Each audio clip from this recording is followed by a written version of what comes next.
putting in work. Work, yeah. Putting in work.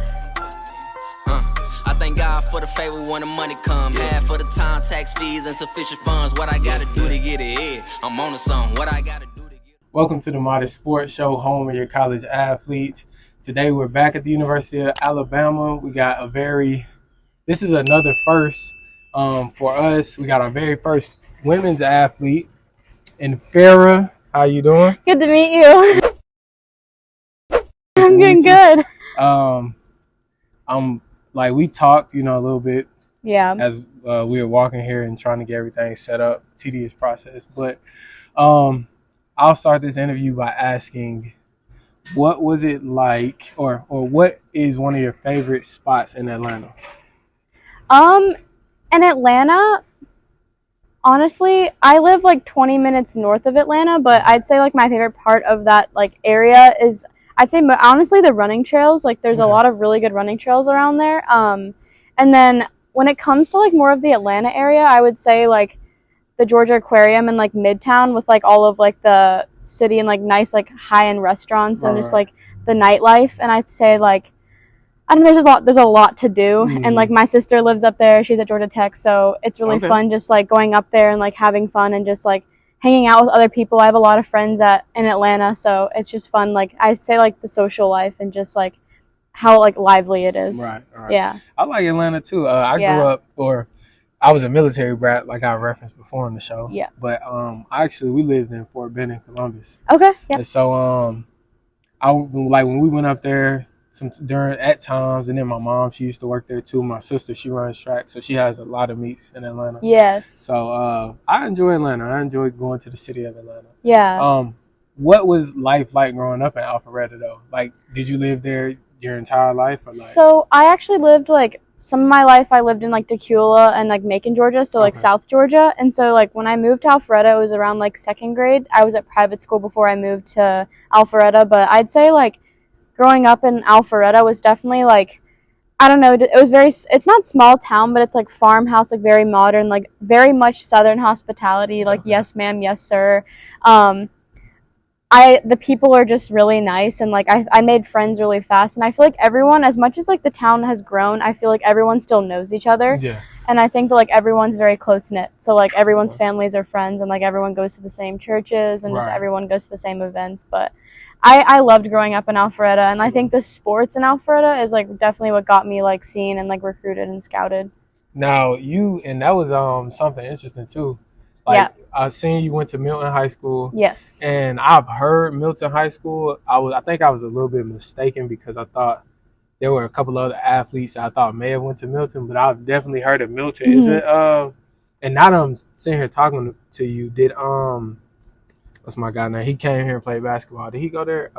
Colin Sexton, is that where he went to school? Yes. Okay, yes. yeah. Yes. See, that was great because I was thinking okay, maybe Travis Hunter or Caleb Downs. But I looked, they went to different, but I knew Milton sounded familiar. Yeah, Milton High School, it's a 7A school, and we have a lot of pride in our athletics, and we fund a lot of money to our athletic program, and I'd say football, basketball, running, lacrosse, we are all state champions consecutively, and I think that we get a lot of attention from that. So I was blessed to be able to go to a school that amazing with athletics and academics. But Milton High School has a lot of D1 athletes now, so. Well, with that being said, because Colin Sexton, you and him identical, went to Milton High School, came to the University of Alabama. Who are some other athletes that maybe at some other schools that we can be on the lookout for? You said y'all have a lot of D1 athletes. Actually, we have a football player here named LT. He is an offensive lineman, and he goes here from Milton, Georgia, from Milton High School. And then Justice Haynes, he's not from Milton High School, but he's from the Milton area, and he's actually a football player here as well. Okay, I didn't know that. So we have a lot of football players, and then I'd say some of them went to Clemson, Robert Billings. He's from Milton High School. He is a really good person, and I've met him and talked to him, and he went to Clemson the same year as me. So we had a lot of recruits. I'm trying to think of other people that I know that are football, basketball. I mean, there's just so many of them. I don't actually have all the names, but those are the ones that come to mind. So, yes.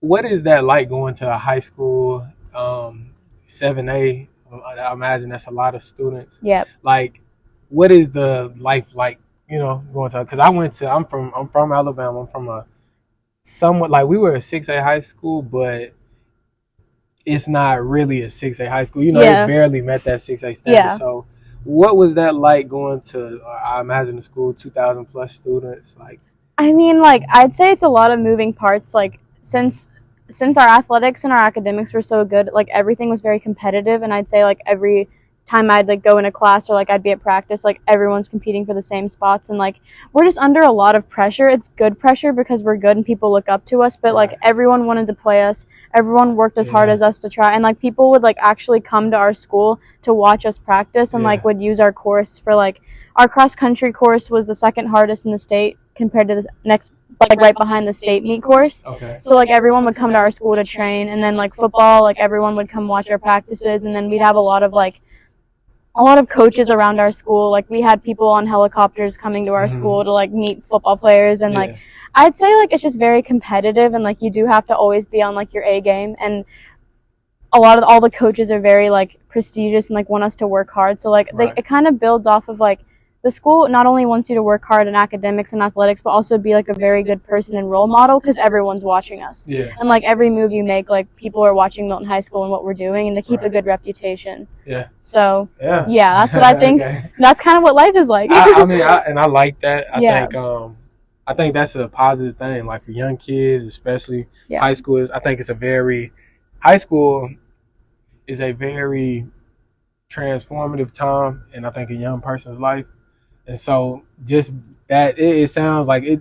And like I said, I knew about Milton. I didn't necessarily. I haven't been to the school or anything like that, to my knowledge at least.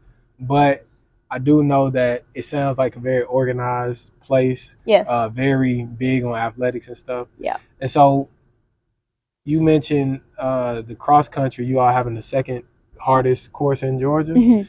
So, I want to segue into cross country. Yes. But first, let's talk about why you're passionate about it. How did you grow to have a passion for cross country? So honestly, like, sophomore year of high school, I was doing competitive cheerleading, and I was trying to go to college for cheerleading and, like, possibly going to, like, an SEC school. Wow. But once COVID hit, like, everything started going virtual, and I was like, this is just, I'm losing my passion for it.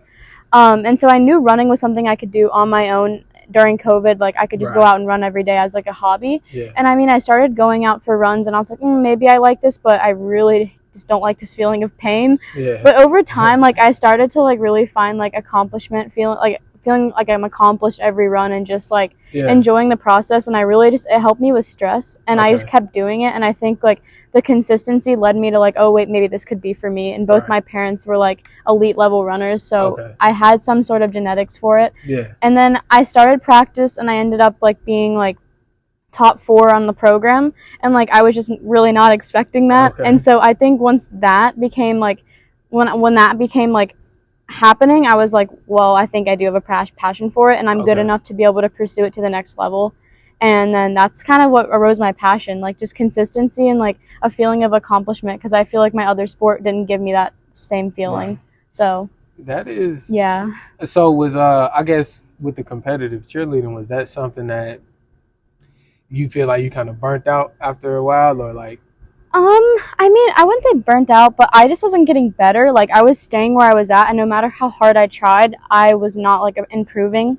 And then once I started running, like, I was improving, like, right away. And, like, obviously, like, patience is key, but, like, I felt a difference in, like, my individual, like, potential. I was like, running is something I could actually be really, really good at. Yeah. And, like, I just saw, like, my increasing, like, fitness really fast. So I was like, running is probably better for me, because cheer, I just wasn't improving like I wanted to. Okay. Yeah. And so around what age would you say, like, what year in high school? So end of sophomore year was when I really started running, and then I didn't realize I wanted to go D1 until the end of my junior year. Okay. So I was, like, in a tight schedule, because running recruiting happens your junior year, so, like, I wasn't the top of the recruiting class, but I got into junior track season, and I started running, like, D1 times, and that's kind of what set me off to, like, get recruited to go D1. So, and I always, like I said, and I'll probably say this a lot. I know I do say this a lot. Yeah. I think for myself and others out there who are very familiar with intercollegiate athletics, Yeah. I think that when I have guests like yourself on the show, it's very educational because I don't think people quite understand the format, what it and like how recruiting works for other sports. Mhm. I feel like even with football and basketball, there are certain things that are cliche. Yeah. Like you know if you come to Alabama, you know it's bigger NIL and stuff. It's certain things. Yes. But I even know with those, it's still like it's a little bit more nitty gritty than what some people know. Yes. You get what I mean? Yes. So with you and your recruiting trail, like just kind of, I guess, fill me in on, okay, what is a D1 time for cross country? How do you get recruited? What are your visits look like? It's just that whole, you get what I mean? Yes. So basically, like, your junior year of high school, everyone, it's like notorious for runners. That's your recruiting season. Like, if you want to get recruited, now is the time to run your fast times. And cross country, they normally look, it's not really for play or time because every course is different. So, like, you could run a bad time, but the course is really hard. Okay. Or the course could be a different distance, like a 6K instead of a 5K. So, they don't really look at times for cross country, but they really look at place. So, like, they want to see the top 10 athletes from each state, and that's kind of who gets recruited. Like, and there's this platform called Mile Split, which is where all of our times and races go, and they can see your place, time, like, where the meet was at, like, what was the course map and all that. So they really look at your place. Like, I'd say if you get top 10 in your cross country state meet and you do really well in your regionals meet, they will look at you. And then for track, it's all time. So track, it's time and place, but they want to see times because, like, times are kind of what get you recruited in the midst of D1. So I'd say, like, for cross country, I'd say if you run under 18:30, 18:40, that's like starting to get D1 times for the 5K. And then for track, it really depends on what event you do. But for me, I was running the 2 mile and 1 mile and then 5K. So 5K, I only got to run one time before I did get hurt. So I ran like 18:30. And then for the 2 mile, I ran 10:59. And if you run sub 11:10, so under 11:10 for the 2 miles, when you start to get in like the D1 like recruiting category. Right. And then for the mile, they want to see sub 5:10 for like women to go D1 for the mile. So I ran 5:08. So I was like kind of right on the cusp. Since like I didn't really know I wanted to go D1. I didn't think I could. So like I was at like the cusp of like, am I going to go D1? Am I not going to go D1? Yeah. So I got lucky enough to like get those times, but that's kind of the standard. And then as I said, it all goes on Mile Split. And so all the college recruiters will see what you placed at state and track and like your regionals meet again. And then they'll compile each state, and then that's how you get recruited. And a lot of in-state schools obviously like want to see like in-state athletes and how good each one is. So that's how you start getting recruited. And then for me, what I did my junior year is I started reaching out to the colleges that I wanted to go to, and I would reach out to the head and assistant coaches and send my stats, like my resume, all of that. And that's kind of how like the recruiting goes for running, because like colleges, yes, can reach out to you, but I'd say like to be proactive is like probably the best scenario for you if you want to get recruited right away. And so that's what I did. I like that, actually. I think, and again, because I guess my target market is other athletes. You know, I want us to. This is like a safe space. I want us to be able to talk and enjoy each other's experiences. And so, for my younger athletes out there, she mentioned a very valuable thing, and that is proactivity. Reaching out to coaches, like, you know, if you post the numbers, if you do what you're supposed to do, you better your chances to be able to go and fulfill your dreams. But at the same time, you have to take control of your destiny. That was something that I did in my JUCO prep ball days, reaching out to coaches, sending film, just trying to build your resume and show people and gain that exposure. So exactly. I appreciate you for sharing that. Yes.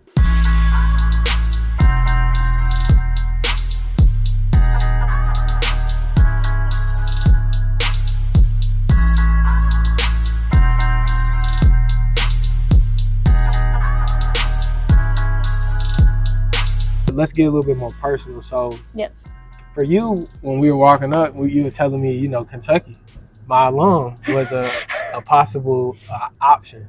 And so, outside of that, what do you like? What were some schools you were talking to? Maybe some visits you went on? So there's a plot twist to this entire story. I was actually recruited to UF Okay. for 8 months Wow. before anything happened. It's there a lot like happened, and I just think that like I had a change in heart, because like when I came to Alabama, like I really did have a change in heart, and I was like, maybe this is a school for me. And Florida's an amazing school, don't get me wrong, but I think I saw myself more at a school like Alabama. Okay. And I think just like the coaches, more pride in my university, and I just felt like home when I came here. But UF was obviously a school I was talking to, and then I was talking to Clemson, FSU, UC Boulder, and then UNC Chapel Hill. And those are, Okay. I have in-state because my parents have like real estate in other places, so I had in-state. I reached out to those schools I had tuition in-state for, but I'd say like my top schools were Alabama, Florida, UGA because I live in Georgia, and then Clemson. Okay. Definitely my That's top amazing. choices. Yeah. And so, did you go on visits to each one of those schools? I did. I kind of just like, I didn't go on any official visits because like I kind of knew Alabama was a place I wanted to be, but I did go on official visits at UF and then Alabama. Okay. Yeah. But I imagine had you been to those schools before? Yes. Yeah. Yeah, Okay. I went to a football game there with one of my friends, and then I actually raced a lot of indoor meets. Okay. I raced at like the Clemson indoor meet, and then I went to Tennessee's indoor meet, and then I went to UF's indoor meet. Okay. Now, out of all the schools you've been to with sports, and maybe if you just went on a college to a college for like a junior day or something like that, what do you say, or what is one of those schools that you are like outside of Florida that you are like, okay, I can see myself maybe coming here?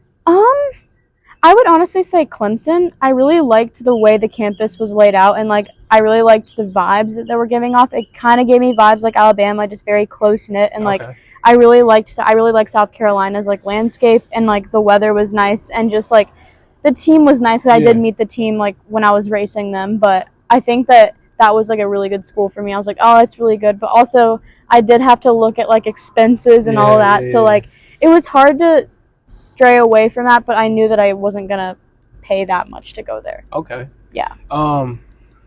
Wow, that's okay. So when you make the decision, though, like you say, you kind of, I guess, after the Florida stint, like when you make the decision to come here, what was that transition like going from high school to college? And honestly, I'm still dealing with the transition, but I think like the biggest things I had to learn coming out of high school was like you have to hold yourself accountable to like all your decisions. Like what you do is up to you, and like you have to make all your decisions based off of what you want to do in your future with like athletics, academics, like mental health, personal health, like making sure that you're holding yourself accountable with like getting enough sleep, like fueling enough, because like what you do behind the scenes honestly is like what counts the most. And I think that like it's underrated how hard it is to come from high school to college, because like you're moving out of the house, you're not used to your comfortable high school routine where everyone's just like you're the top runner. I think coming into college being one of like the mid runners, I was just kind of like you have to learn how to be humble, and you have to learn that if you're with the best, you have to be your best every day, and like that's only going to help you. And I think it's just important to also just realize that like it's okay to like make mistakes, it's okay to fail, and like that's a part of growing up and maturing and getting to college. And so that's kind of how I went into it, and it really did help me like transfer into college and get settled. I love to hear like you guys as runners. Yeah. Because I'm let's say I dealt with ankle injury. Yeah. Like around COVID, that even like after my playing days, I still kind of have to, maintain my body in a certain sense. Yeah. And so I love to hear athletes like really emphasize body maintenance, and you mentioned fueling, and so for a cross country runner, right? Yes. What does that look like? Honestly, it is depending on the person, but considering how many calories we're burning and like how high our metabolism is and like how much we sweat, I'd say like making sure that you're having enough carbs and protein before and after workouts, and like always having snacks on you, because like as much as we eat, like that's how we're going to perform. Like fueling your body is like the engine and fuel to the car. Like that's how you go, and that's how you perform the best you can. Right. And I'd say like I just eat a lot of like carbs and like high protein, like protein shakes on the go when I'm hungry, and like making sure I have adequate fuel, because like even not running, like just when I'm sitting around, like my body's burning calories, and I need something to sustain my muscle growth. and like being able to run and not get stress fractures and stress injuries, because our bones can get super brittle, and our calcium levels and iron levels especially can get really low if we don't fuel enough, and that's really how it causes injuries. Right. Yeah. So, and that makes me think too, what is the cross country schedule? Like, when does y'all season start? When does it end? When is your off season? Like, how does that work? So it really depends on the athlete, but if you're running cross country and indoor and outdoor track, you really only get like 2-week break in between all 3 seasons. But I'd say during summer we're at home, we're doing our summer mileage, summer training, but our coaches give us like schedules over the summer just to follow. And then we start team practice like mid-August, and our first meet is like first week of September for cross country, and then we finish out cross country like mid-November, and then we have like I'd say like a 2 to 3 week break before we have to come back to start training for indoor track. And then really we don't get a break going into outdoor. So our break is like Christmas time-ish. Thanksgiving into Christmas time is like our big like block break for like just training and mileage, so we can maintain and not get hurt. And then indoor to outdoor track is more of just like a development. So we don't run as hard indoor track, so we can maintain and run really good outdoor. So we try to peak at outdoor season, so we're running our best. Right. Okay, that makes sense. But that also makes me think, like, I guess this is a double question. What are some of the biggest things that you've learned coming to college? And then 2, right, you mentioned having that block schedule between Thanksgiving and Christmas, but you also somewhat compete during football season. So like, what is life like, I guess, as an athlete and a student coming to, in my opinion, the biggest football program in the nation? And then like, what does that whole spiel feel like, I guess? Okay, so like the first question, I would say like being able to understand, like reading your body enough, like if your body's telling you something, to like truly listen to it. And I'd say like another important thing is seeking help when you need it. Like, don't bottle up your emotions and don't say you're okay when you're not, because sometimes if you bottle up like your emotions, that can really affect your training, and that can affect how you perform, because like you're obviously not okay, or like you need help, or you need someone to talk to about how you're feeling. Like, and having a lot of communication with your coach is very important, because he can only help you so much if you don't tell him. You know, like our coach is so determined to help us all, and we have so many people on our team. So I'd say like just making sure you have a good bond with your coach and like the teammates and like people around you to like talk to when you need it, and like ask for help when you need it and you know you need it. And then I'd say for like coming to a really big school as a student athlete, honestly, Alabama gives us like the most athletic support ever. Like, we have tutors they set up for us. If we are not doing bad in a class, we can go walk-in tutoring. They have tutors for every single subject. We have an academic athletic hall where there's study halls. We have academic advisors who help work out our schedules based off of practice. And we don't have practice after a certain time, so we have the whole afternoon off to do our workouts and like lifts and stuff. And honestly, like, they set us up so well to be a student athlete. I mean, I'm in a double major, or I'm in a major and a minor, and then I'm in med school and dental school like pathway. So like, from experience, they do help, because like if I didn't have the help I had with Alabama, like I honestly don't know what I would do, because it is very overwhelming, and they gave me the tutors and they give me the time and space I need to just decompress when I need to. So I mean, I'd say they do a great job at what they do. So yeah. And then what is it like, just coming to like being here during football season and stuff like that? Honestly, like everyone is so like spirited and hype, and just like game days, like we run so early in the morning on game days that luckily we could make all the football games.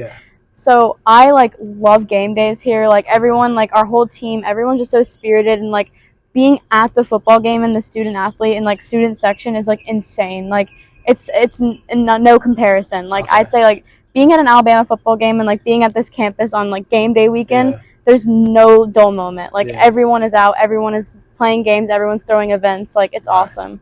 That I had that same reality when I like first got here and seeing what football was really like. I was 17, or I said in past episodes I actually said I was 17 when I came to my first Alabama game, but I was actually 15. So it was like much before that, but yeah, this when I came and I'm like, wow, the energy is electric. So It is. I don't think it's another school like it. I want to segue again though, because right, learning about you, you have a book.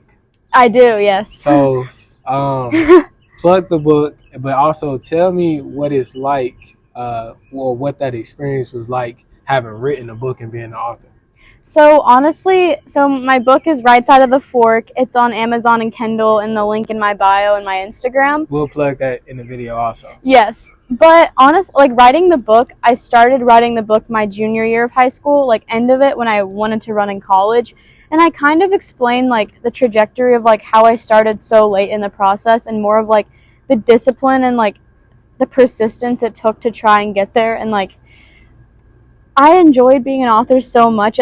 I wrote 6 hours a day, so I was on top of it. Like I was always writing. Okay. But it's something that like really helped me, just like as journaling does for a lot of people. Writing for me was expressing all of my emotions and putting out like kind of my life story, and like dealing with like some of the eating disorders I've had, some eating problems I've had, and like how I was able to overcome that, and just more of like the discipline and like accountability to run D1 when I had no place on where I wanted to go in college and like what I wanted to do athletic wise.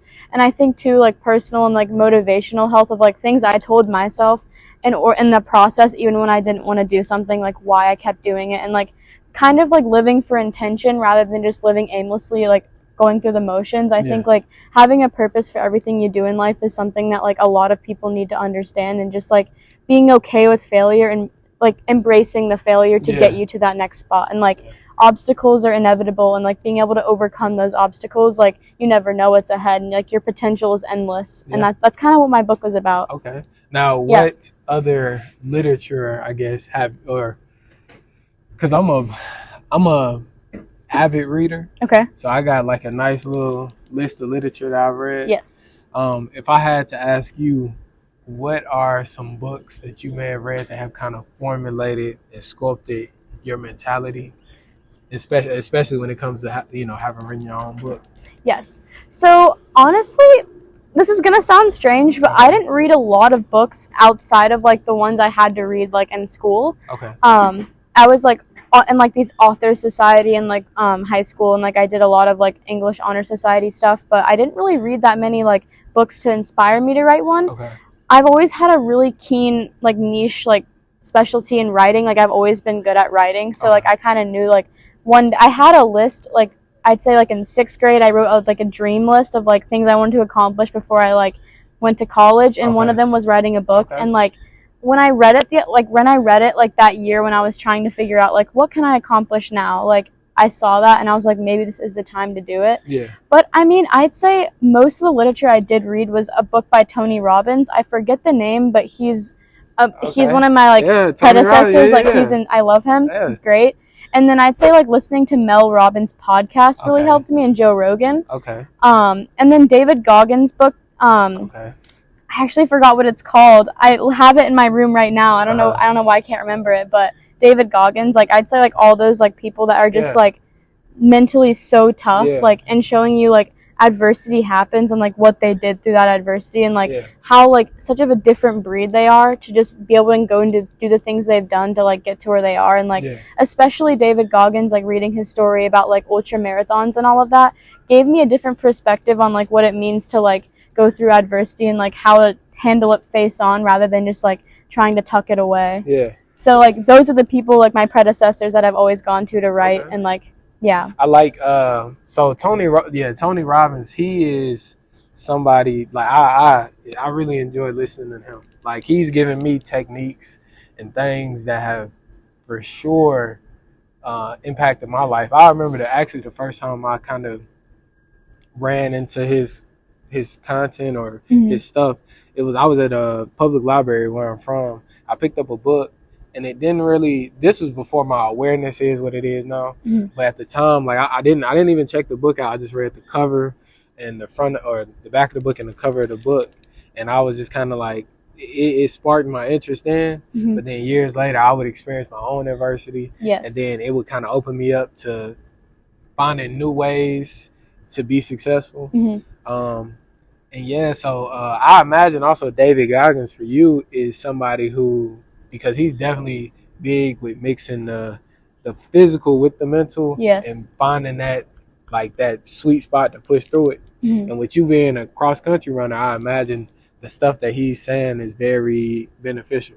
Right, especially like doing like long runs and like long workouts. Yeah. It's like you kind of just have to like running is 90% mental, I would say, and 10% physical, because the mental part of running is kind of what helps you physically. And like I'd say if you're not mentally all the way in it, you're not going to perform and you're not going to appreciate what you're doing. Yeah. But I'd say like with David Goggins, he kind of just shows you like no matter how you're feeling, like it can be done, and like there is a finish line and you can always get to it. Yeah. And like no matter how much it hurts, like it will benefit you and make you a better person and like set you out from the rest. Yeah. So yeah. That's impressive actually. Yeah. Like, I love to hear other young people like that read, Mhm. because I'm passionate about reading. And so I got a book. I'll give you a book suggestion. I think something that will coincide. I'll probably give you a couple, but something that will, I guess, coincide with your journey through college. One of those books would be Relentless by Tim Grover. Okay. He's a trained Michael Jordan. That was a book that I think definitely helped me kind of, it categorizes the three type of people. Mhm. And, I think you got a closer, a cleaner, and I forget the first C. But the cleaner is what you want to be in life. You want to clean it up. Like, Right. you're the person that they call to get the job done. Right. And so that book. And then let me think. I definitely like Maximize the Moment by T.D. Jakes. Okay. I think that's a book that would coincide with your journey as well. So Yes. I don't know. Off camera, I can definitely give you some other books. I gotta look at my list, but I got an extensive list. But outside of that, Farrah, is there anything you would like to say in closing? I guess you're 18 now. Yes. So now at 18, that your 22, 23-year-old self might, you might be like, I'm glad I did that. I took my own advice. Yeah, I mean, honestly, I would just say, like, writing a book and, like, coming to D1 so late and, like, now being a D1 athlete in the midst of it all, I would just say, like, you never know where your potential is at, and, like, it's important to, like, dive deep into what you really want to do, and, like, honestly, I would say nothing is impossible, because A, I didn't think I was going to go D1, B, I never thought I was going to be an author, and C, like, being able to accomplish, like, this goal is just, like, just the start of what I want to do, and I'd say, like, nothing is impossible in like chasing your dreams. It is going to take sacrifice. It is going to take times when you don't want to do something, but I think it's important to persevere and persist when you least want to, because that's what sets you apart from the rest, and that's what really makes you a champion. So that's kind of my advice to anyone who's listening to this. Well, I appreciate it, Farrah. We Yes. appreciate you for coming on. Thank you so much for sharing your having journey. me. You guys be sure to like, comment, subscribe, and I definitely think this interview or this conversation today is going to be one that anybody can get a lot of value out of. So be sure to support the channel. We're going to keep growing, keep bringing great athletes and great personnel on the show, just like that. All right. Thank you so much. That was good. Thank you. Thanks for tuning in to the Modest Sports Show. If you enjoyed today's episode, be sure to like, comment, and subscribe. Also, turn on the notification bell. And lastly, stay modest.